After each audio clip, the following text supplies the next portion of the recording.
Edmundo, seja bem-vindo a mais uma aula de Geografia. Hoje a gente vai falar um pouco sobre os movimentos migratórios. Vamos conhecer esses movimentos e quais são essas causas, né? Então vamos entender que migração é o deslocamento da população de um lugar para outro.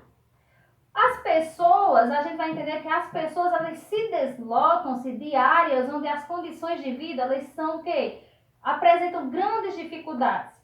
Existe também por fatores econômicos, né, e também por fatores naturais, que são a questão de desastre, né? E aí essas pessoas elas se mudam para outras áreas que possam, né, que possam fazer o quê? Essas áreas que passam a interagir, né, de uma forma mais dinâmica com eles. E quando eles se mudam por uma causa, por quê? Porque para um lugar onde pode oferecer uma maior qualidade de vida. Então a migração interna, a gente vai falar da migração interna, que é aquela migração que ocorre dentro do próprio país. Um exemplo, Saulo de Porteiros foi morar em São Paulo, então a migração é interna, porque foi dentro do próprio país.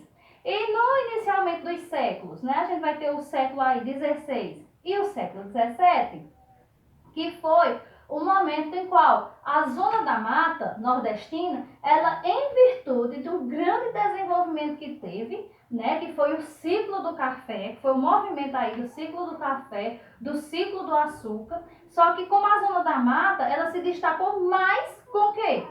Com o ciclo do açúcar. E a gente pode perceber que tornou-se a primeira área do povoamento, que foi um povoamento efetivo do Brasil.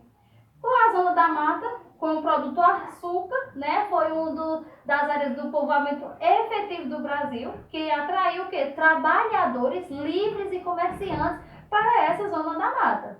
E aí a gente vai ter que a migração do início do século XX, né, veio-se o quê? A plantação do café, que veio com a maior intensidade, que foram os cafeicultores.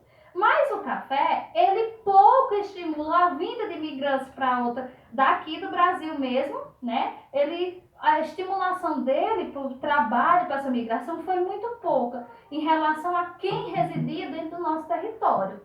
E aí, por quê? Porque o café, ele foi utilizado, né? Ele foi um dos trabalhos que exigiu mais da mão de obra de outras pessoas de fora, de outros países, como por exemplo a Itália, né? Os italianos vinham para essa colheita do café no século XX. E aí o Brasil, ele não sofreu tanto essa migração. Então, o que ocorreu também foi que na zona da mata, a gente pode também entender que houve esse aumento, né, da circulação da população que migrou determinadamente desses contextos. Então, nós vamos entender que o açúcar foi o que deu uma alavancada, ou seja, aumentou a economia do nosso território. E para vocês, tem uma tarefinha lá na plataforma.